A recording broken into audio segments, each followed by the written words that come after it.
¿Quién es usted? Un amigo. En el año 1978, el icónico Christopher Reeve llegó a la pantalla grande como Superman, y bajo la brillante dirección de Richard Donner, el mundo creyó que un hombre podía volar. Cálmese. Ya la tengo. Usted me tiene. ¿Y a usted quién? La película como que dio origen al género de superhéroes en el cine, creando una nueva era, y se la considera una de las mejores películas de todos los tiempos, aunque su saga de 4 películas tuvo sus altibajos. Por eso ahora, en este video, revisaremos qué hay detrás de las clásicas e icónicas películas originales de Superman. Así que, sin perder más tiempo, ¡comencemos! Pero se me ocurre que una bomba de 500 megatones, colocada en el punto apropiado, podría destruir toda California. Millones de inocentes morirían. La costa como está ahora se... Caería al océano. Jamás te veré, California. Las raíces de la película de Superman se remontan a principios de los años 70, con el productor Ilya Salkind, quien acababa de producir la exitosa película de Los Tres Mosqueteros en 1973, y estaba buscando hacer su próxima gran película. Cierto día, mientras caminaba por París, vio que había una película del Zorro en producción, y se entusiasmó con la posibilidad de hacer una película de cómics. Entonces Ilya, junto con su padre, Alexander Salkind, y junto a ellos Pierre Spengler, compraron los derechos de Superman e hicieron un trato con la Warner Brothers para hacer 2 películas de superhéroe. Quizá no lo sabías, pero durante las primeras etapas del desarrollo de la idea, la cinta tenía el tono del programa de televisión de Batman de los años 60, así todo cursi y alegrón. Es una idea que he pensado. Entonces el puesto de director se lo dieron al británico Guy Hamilton, quien anteriormente había dirigido 4 películas de James Bond, incluida la clásica Goldfinger.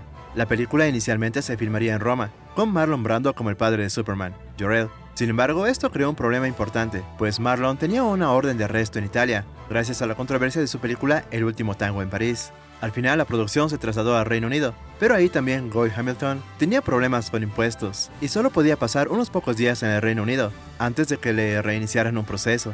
Al final, los productores tuvieron que encontrar a un nuevo director, y se barajó el nombre de Steven Spielberg, pero Elia prefirió esperar a ver cómo le iba con su película Tiburón. Obviamente Tiburón fue un éxito, y Spielberg rechazó Superman para hacer Encuentros cercanos del tercer tipo. Al final el puesto cayó en Richard Donner, y le enviaron una copia del guión alegrón que mencioné, y al instante Richard dijo que no le gustaba. Es la única solución. Si se queda con nosotros, morirá con nosotros. Porque la Tierra, Jor-El, son primitivos con miles de años de retraso. Necesitará esa ventaja para sobrevivir. La historia final nos mostraría el origen de Superman, desde su infancia como Kal-El en Krypton y sus años de juventud en Smallville. Luego, bajo la identidad del reportero Clark Kent, se instalaría en Metrópolis, donde se enamoraría de su colega Luisa Lane, pero surgiría una gran amenaza a cargo del malvado Lex Luthor. Cuando inició el casting, Gene Hackman fue elegido rápidamente para el papel de Lex Luthor, gracias a su elogiado papel en Contacto en Francia, y aportó buenas ideas para el personaje. Sin embargo, Marlon Brando, totalmente ajeno a los cómics del superhéroe, tenía ideas extrañas para el personaje de Jor-El. Primeramente dijo que al ser su personaje un extraterrestre, debía lucir como un gran Pan Bagel. Otra de sus ideas era que Jor-El debía ser un duende azul barbudo y cascarrabias, pero afortunadamente las ideas extrañas de Brando fueron totalmente rechazadas.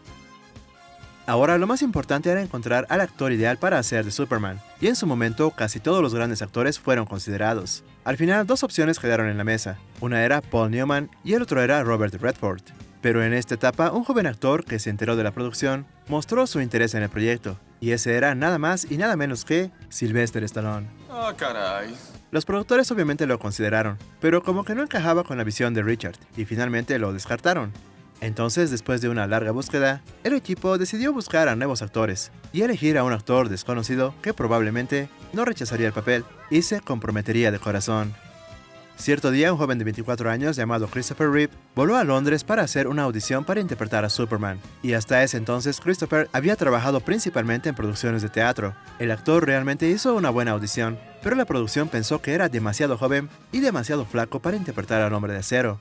Pero luego hizo una prueba de pantalla, con la cabeza llena de betún negro para ocultar su cabello rubio natural. También usó lentes de contacto para ocultar sus ojos azules. Y por último, vistiendo un viejo traje de Superman bastante improvisado.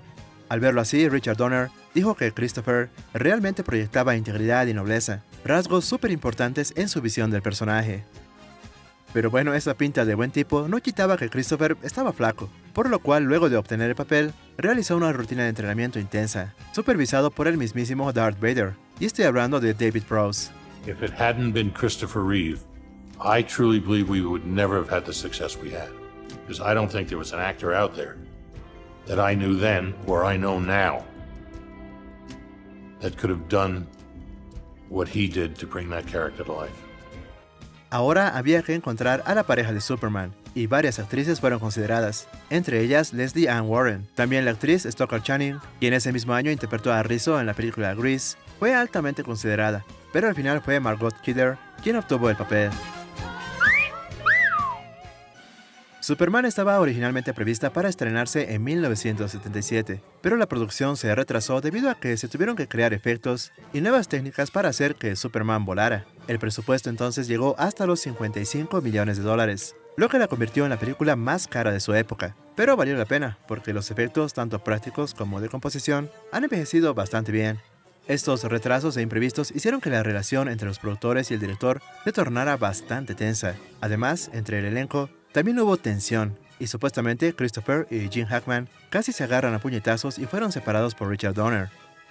Por otro lado, el co-creador de Superman, Jerry Siegel, condenó públicamente la producción, debido a su frustración porque él y Joe Shuster nunca obtuvieron regalías por la creación del personaje. Entonces, para evitar la mala prensa, Warner Brothers acordó darles a Siegel y Shuster un salario anual de $20,000, junto con beneficios médicos, y sus nombres serían acreditados en todos los medios de Superman por toda la eternidad.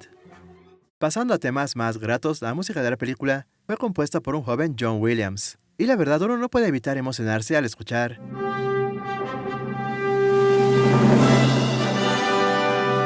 Joder, esto sí es cine. Pero de seguro no sabías que John no fue la elección original para ser el compositor de la película, sino que lo fue Jerry Goldsmith, pero este tuvo que abandonar a último minuto debido a conflictos en su agenda. Otro buen detalle sobre esto es que iba a haber un número musical en la película, donde Luisa cantaría una canción en la escena del vuelo con Superman, pero el director pensó que no sería muy realista que Luisa empezara a cantar en medio de la nada.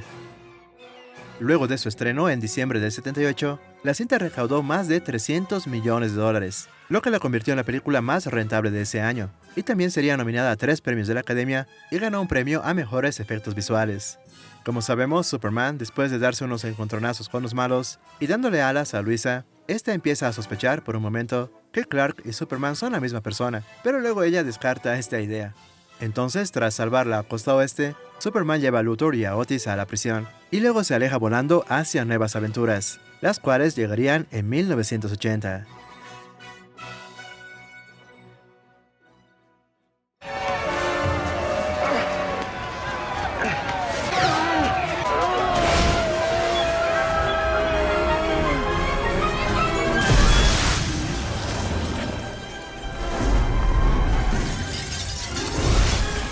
El Hombre de Acero regresaría un par de años después, esta vez para combatir a unos kryptonianos liderados por el general Zod, interpretado por Terrence Stamp, quien, una vez libre de la zona fantasma, planea conquistar y gobernar la Tierra. Entonces conoce a Lex Luthor, quien después de descubrir dónde está la Fortaleza de la Soledad, promete llevar a los kryptonianos con el hijo de Jor-El. Mientras tanto, Lois Lane descubre que Clark es Superman, y este decide vivir como un hombre normal, pero una vez que los malos atacan, Clark debe recuperar sus poderes para hacer frente a Zod. Para esta segunda parte, Richard Donner no regresó a la dirección, a pesar de que él mismo ya había rodado más de la mitad de la segunda parte, durante la postproducción de la primera. Pero como lo mencioné, el rodaje de la primera parte tuvo sus contratiempos, además de muchos gastos extra, por lo cual los productores decidieron prescindir de Donner. Entonces el puesto de director cayó a cargo de Richard Lester, y este tuvo la tarea de completar la secuela, que estaba firmada casi en un 75%, pero a pesar de esto, Richard Donner se negó a que su nombre figure en los créditos. Ahora bien, este cambio de director también trajo consigo algunos cambios en la visión original de Richard Donner, pues se agregaron nuevas escenas, tramas secundarias y algunas refilmaciones. Por ejemplo, en el guion original, los villanos kryptonianos eran liberados después de que Superman lanzara un misil al espacio, al final de la primera cinta, pero esto se modificó con Superman arrojando una bomba de hidrógeno al espacio, la cual hace que la zona fantasma explote. Otra escena modificada es cuando Luisa salta de las cataratas del Niágara para comprobar que Clark es Superman, pero originalmente esta escena tomaba lugar en la cima del diario El Planeta. Debido a estos cambios, también se pueden notar algunas escenas rodadas del 77 que no coinciden con las escenas rodadas en el 79 y el 80, sobre todo en el aspecto del elenco. En algunas escenas se puede notar que Christopher Reeve está más delgado y parece un poco más joven, y en otras escenas se lo ve mucho más musculoso y maduro. En algunas escenas Margot Kidder parecía más joven, y en otras escenas se la ve un poco más demacrada y pálida.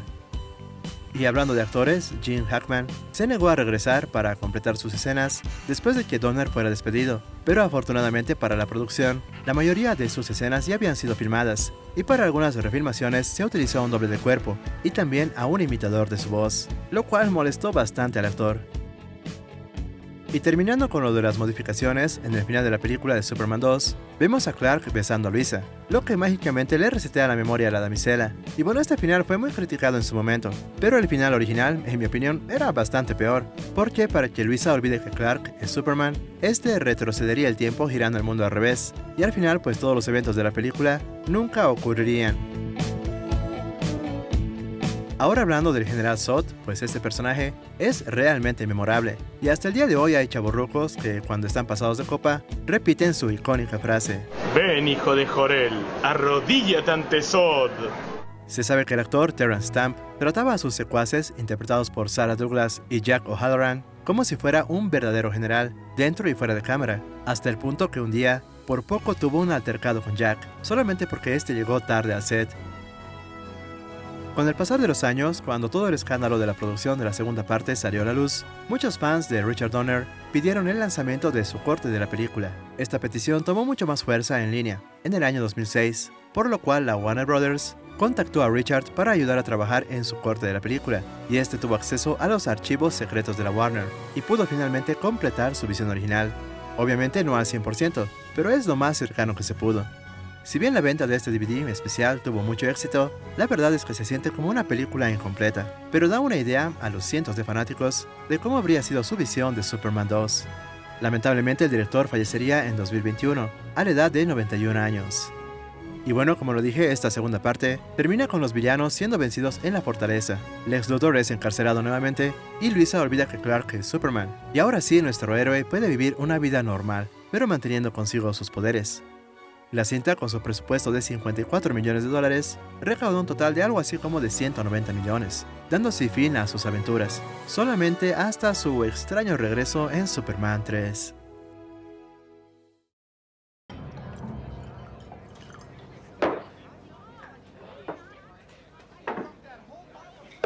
Los 80 trajeron consigo una nueva movida, más enfocada en la tecnología y también en la irreverencia, y Superman pues no podía quedar atrás, pues si lo recuerdan en esta tercera parte, termina luchando contra una malvada computadora gigante.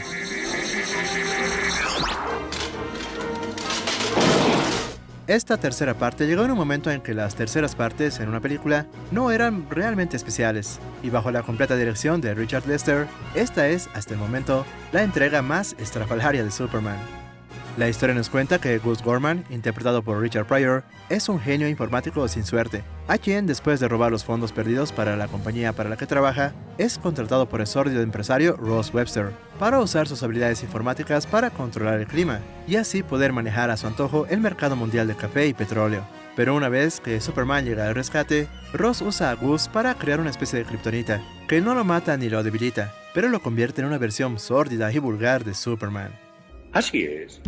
Después de 2 cintas en las que vimos a Superman como un héroe poderoso y noble, pues ya llegaba la hora de explorar su lado oscuro. Y por eso esta tercera parte se llamaría originalmente Superman vs. Superman, demostrando que su batalla más grande sería contra sí mismo. Pero para no spoilear nada durante la promoción de la película, pues se mantuvo el nombre de Superman 3.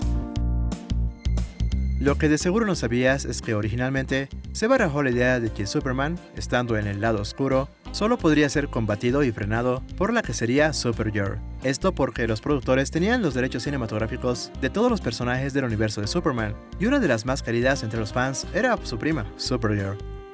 Esto sin duda habría sido épico en el 83, pero la DC y la Warner Brothers no estaban contentos con la forma en la que se introducía a Supergirl en el guión, por lo que finalmente se eliminó al personaje, pero se quedó en que se produciría una cinta conjunta con Superman y Supergirl al año siguiente, y de hecho este proyecto entró en producción, y la actriz Helen Slater fue elegida como Supergirl, pero lamentablemente, debido a las malas críticas de Superman 3, Christopher Reeve abandonó el proyecto y la película conjunta se convirtió en una película en solitario de la heroína. Pero si quieres una reseña de Supergirl, la película, pues deja tu like y tu comentario que los leo todos. Uno de los aspectos que más molestó a los fans y al público en general es que esa tercera parte está muy enfocada en el personaje de Richard Pryor. Según se sabe, él fue elegido para el personaje porque en una entrevista tras el estreno de Superman 1 se mostró realmente entusiasmado con la película, y los productores pensaron que en algún momento él podría interpretar a un villano excéntrico obsesionado con Superman, lo cual obviamente ocurrió un par de años después. Oh, I want to see Superman 2. Superman 2? That's what I'm waiting on to see. Really? Yeah. Oh, it's going to be good. The previews are great. We're sitting in there. Yeah, it's Super! Lo que no sabías es que tiempo después la celebridad admitió que a pesar de que no le gustaba el guión, aceptó el papel por la buena paga. Además, como que tenía ondas con Margot Kidder, y se sabe que hasta tuvieron una aventura durante el rodaje. ¿A qué se refiere? También con Superman 3 llegaría la adorada y a veces fallada mercadotecnia. ¡Mercadotecnia! ¡Eso! ¡Les mostraré! A principios de los 80, Atari estaba en alza, y parecía que todas las películas más importantes de su momento tendrían sus propios juegos de Atari, incluyendo a E.T., Indiana Jones, Halloween, Cazafantasmas y Gremlins, solamente por nombrar algunos. Y parecía que con la llegada de la tercera película de Superman, finalmente veríamos a nuestro héroe volando alto en gráficos de 10 bits. Entonces el juego de Superman recibió luz verde para su producción, e incluso se produjeron algunos prototipos, pero la producción del juego finalmente se canceló y nadie sabe a ciencia cierta la razón. Lo que sí tuvo éxito fue el cómic, basado en la película, pero en el mismo eliminaron muchas de las escenas que incluían alcohol o comportamientos indecentes para la época, y por esa razón esta adaptación se siente bastante incompleta. Claro que siendo niño a uno no le importa. A los niños les encantará. Pero asimismo, la tercera película de Superman presentaría una buena oportunidad para que las empresas puedan colocar sus productos en la misma, como ser los cigarrillos Camel, junto con una botella de whisky Johnny Walker, y una gran cantidad de productos de pollos Kentucky. Pero otro de los errores de esta tercera parte es que eliminaron o redujeron casi todos los elementos de la mitología de Superman, como la fortaleza, los flashbacks en Krypton, y ni siquiera Lex Luthor o Luisa Lane hacen su aparición. Bueno, Luisa Lane está ahí, pero su participación fue reducida prácticamente al mínimo. Sobre esto se sabe que Margot andaba todo el tiempo diciendo que Richard Donner era mejor director y que tenía unas ideas muy buenas a comparación de Lester, por lo cual aceptó el trabajo en la tercera parte solo por complacer a los fans y a su fan más destacado. Por su parte, Christopher Reeve no estaba muy contento con el guion original, pero le pareció interesante explorar el lado malvado del superhéroe, además que para ese entonces ya era toda una celebridad, y su imagen estaba completamente asociada con Superman, pero eso también le impidió brillar como actor en otras producciones. Pero más allá de mostrar el lado oscuro de Superman, la idea del director y la productora era dar un mensaje de concientización, sobre todo a los niños. Sin embargo, tras leer la versión inicial del guión, Christopher incluso amenazó con retirarse del personaje, esto si no se hacían correcciones, y tras este anuncio la producción tomó en cuenta a Tony Danza para reemplazar a Christopher, y de hecho ambos actores eran amigos, y Christopher alentó a Tony, pero como sabemos al final Christopher se quedó. En los 80 es bien sabido que el exceso en consumo de alcohol, cigarrillos y drogas estaban en aumento, y esto era bastante preocupante, y la idea con Superman 3 era hacer una metáfora de que hasta el hombre más poderoso del mundo también podía sucumbir ante las sustancias controladas. Y no solo las sustancias, sino también las tentaciones, como cuando la secuaz le promete sexo a Superman a cambio de destruir un pozo petrolero. Tal vez en este sentido, en esta cinta vimos a Superman más humano, o el que habría resultado de no ser que tuvo unos padres buenos en la Tierra. Aún así, con un montón de críticas negativas, la cinta recaudó un total de $80 millones, contra su presupuesto de 39 millones, lo que sorpresivamente nos conduciría a que Superman busque finalmente la paz en la cuarta y última parte. Tu partida es inevitable. Destruye a Superman. Será un placer.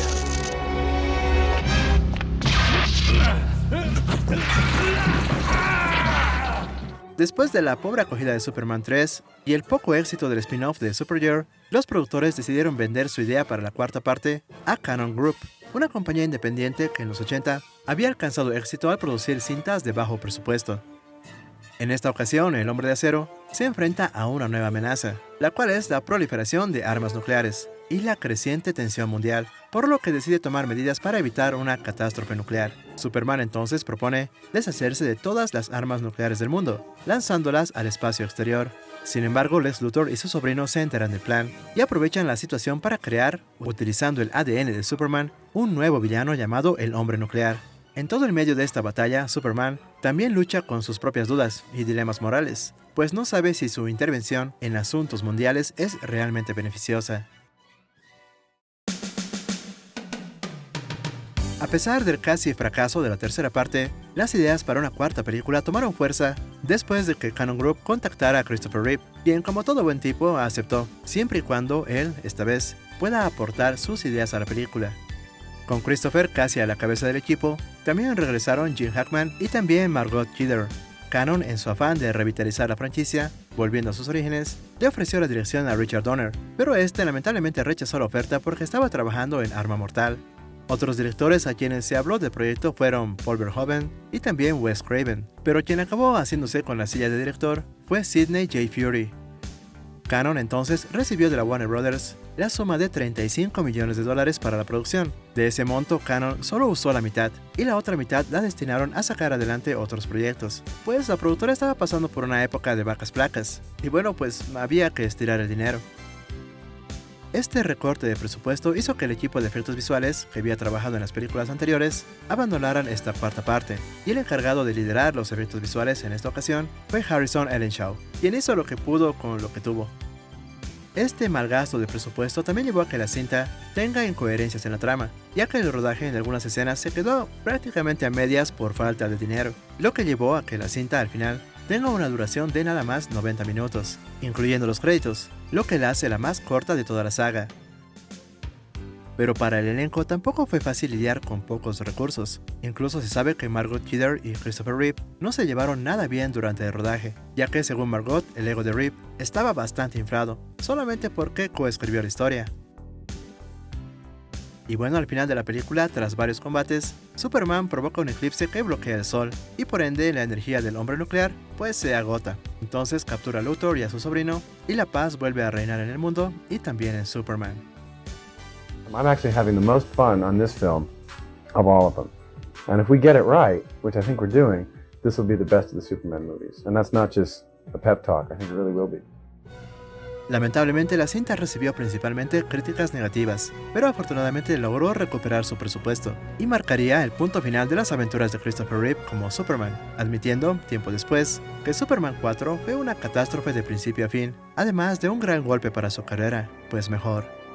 En los siguientes años, Christopher continuó trabajando en películas dramáticas, muy fiel a sus inicios en el teatro, y hasta apareció en un videoclip del dúo Pimpinela, pero en 1995, durante un concurso de equitación, tuvo un accidente que le quitó la movilidad total de su cuerpo, y desde entonces permaneció en una silla de ruedas con respiración asistida, hasta su fallecimiento en 2005.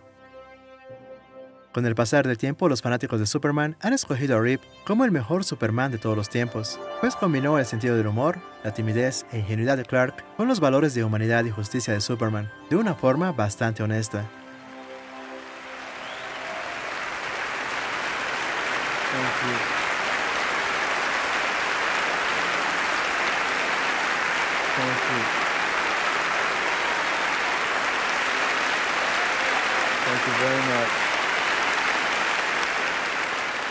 Espero que te haya gustado este video, y si es así, compártelo con tus amigos y familiares, y también con otros fans del Hombre de Acero. Nos vemos en el siguiente video acá en Los 80s.